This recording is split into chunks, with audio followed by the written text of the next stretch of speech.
ಆದ್ರೆ ಅಮ್ಮ ಅವ್ರಿಗೊಂದು ಕಂಡೀಷನ್ ಹಾಕಿದ್ದಾರೆ. ಅಜ್ಜಿ ಒಪ್ಕೊಂಡ್ರು, ಆದ್ರೆ ಅವರು ಒಂದು ಕಂಡೀಷನ್ ಹಾಕಿದ್ದಾರೆ. ಕಂಡೀಷನ್ನ? ಅದು ಇಬ್ರಿಂದಾನು? ಹಾ, 1 ತಿಂಗಳೊಳಗಡೆ ಮದ್ವೆ ಮಾಡ್ಕೊಡ್ಬೇಕು ಅಂತ ಅಮ್ಮ ಕಂಡೀಷನ್ ಹಾಕಿದ್ರು. ಅದಕ್ಕೆ ಅಜ್ಜಿ ಒಪ್ಕೊಂಡ್ರು. ಆದ್ರೆ ಅಜ್ಜಿನೂ ಅವ್ರೂರಲ್ಲೇ ಮದ್ವೆ ಮಾಡ್ಕೊಡ್ಬೇಕು ಅಂತ ಅಮ್ಮನ ಹತ್ರ ಹೇಳಿದ್ರು.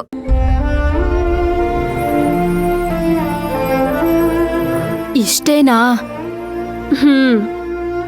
ಸೊ ಕಾವೇರಿ, ನಿನ್ ಮದ್ವೆ ಅಜ್ಜಿ ಊರಲ್ಲೇ ಆಗುತ್ತೆ. ಅದಕ್ಕೂ ಮೊದಲು ನಾನು ನಿಮ್ಮ ಹತ್ರ ಒಂದು ವಿಷಯ ಹೇಳಬೇಕು ಅಂತ ಕಾಯ್ತಾ ಇದ್ದೀನಿ. ಕಾವೇರಿ, ಸರ್ಸು ನಾವು ಹೇಳಿಲ್ಲ ಅಂತ ಆಗ್ಬಾರ್ದು. ನೀನು ಸುಮ್ಮನೆ ಇರು. ಅಯ್ಯಯ್ಯೋ, ಕಾವೇರಿ ಪ್ರೆಗ್ನೆಂಟ್ ಆಗಿರೋ ವಿಷಯನ ಹೇಳಬೇಕು ಅಂತ ಹೊರಟಿದ್ದಾಳೆ ಅನ್ಸುತ್ತೆ. ಏನಮ್ಮ ಅದು? ಬೇಡ ಕಾವೇರಿ.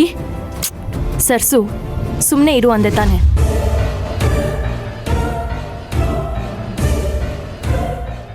ಕಾವೇರಿ, ನೇರವಾಗಿ ವಿಷಯ ಹೇಳಮ್ಮ.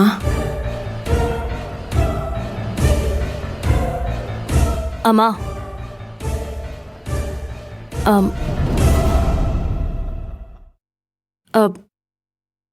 ಅದು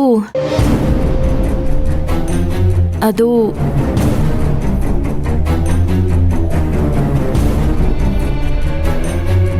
ನಾನೀಗ ಪ್ರೆಗ್ನೆಂಟು.